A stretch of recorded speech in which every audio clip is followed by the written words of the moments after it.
Okay, we're gonna get after our bar and chain here. Our chain, we already got after the bar. Puddle Stomper's still at it. Mojo, why do you do that? Come here. He's not much of a dog, but he's our dog, I guess. He stays home, that's the best thing he does. He doesn't get in the road or anything like that. So, one thing I meant to do, and I don't want to forget, before we get after the chain, I want to go through and tighten up all these bolts, all the spring mounts, anywhere there's a bolt or a nut. Tighten them up here. Vibrations knock things loose, and just something you need to occasionally do. I grew up, didn't grow up doing it, but after I was young, I guess I was still young. Early adulthood, I ran a 56 steel. They are a rude son of a gun. They were a powerful saw and they'd cut good, but they were rude and they'd shake themselves loose. And just about daily you'd have to go through and tighten up all the bolts on it. Otherwise you're going to have looseness everywhere.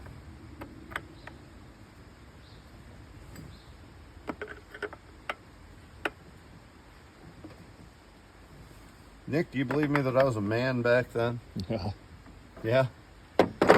You don't know what a 56 steel is. They are a heavy saw.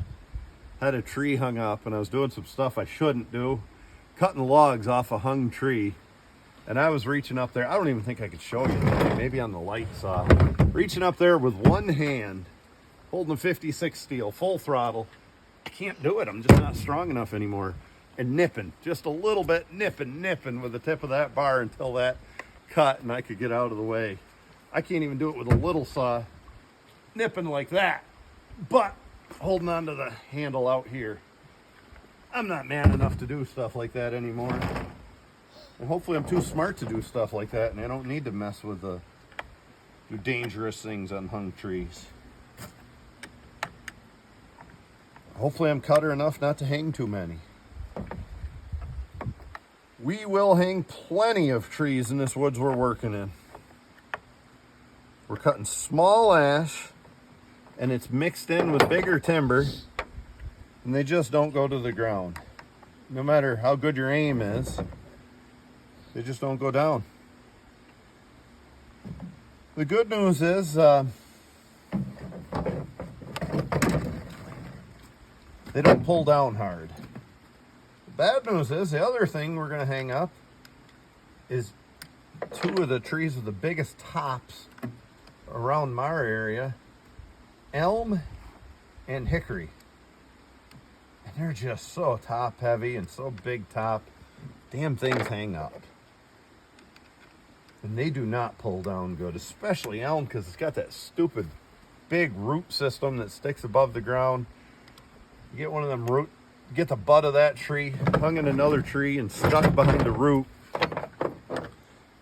and you don't have a fun job pulling it down with a pair of horses or even a skidder or anything. So I can put some of these tools back before I lose them. Now we're down to just these three, and this is only purpose is to hold my little tiny Carlton filo plate so we don't lose it. I think these filo plates had several functions. I only use them for one function, but so personally I use it for filing rakers, but they had other functions. Something. No, maybe it was like this. And you filed across.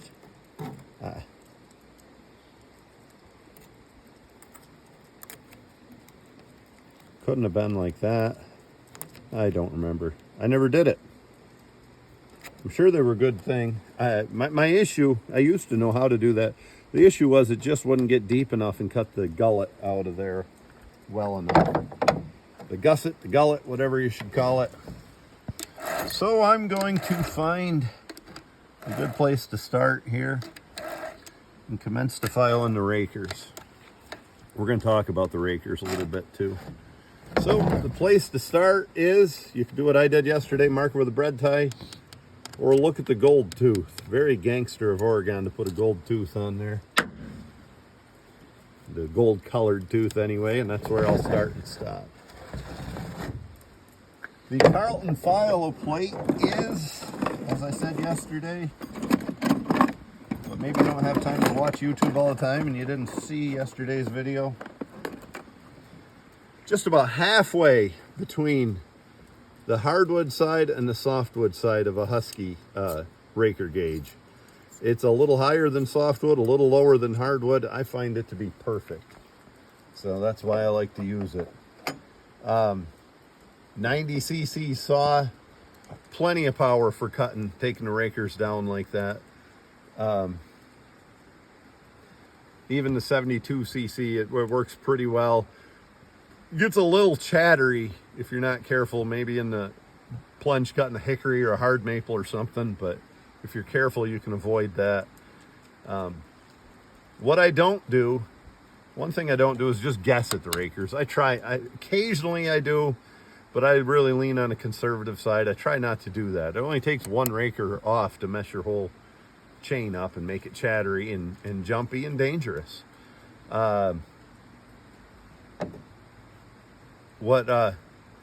thing I don't do is I don't file them down low.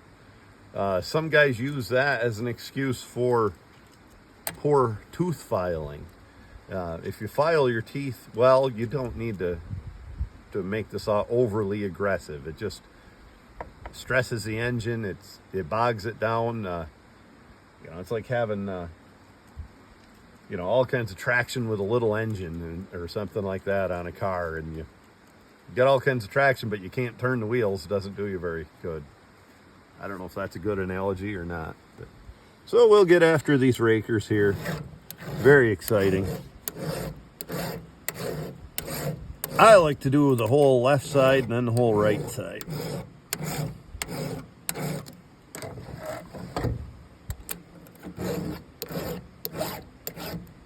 Again, I like a semi-skip chain.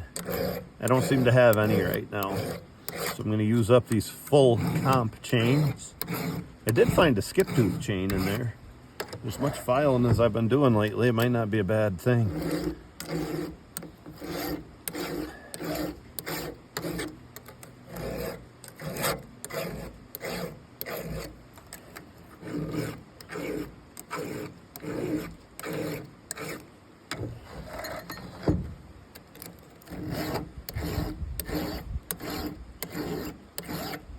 Nick, you can stop that and we'll come back.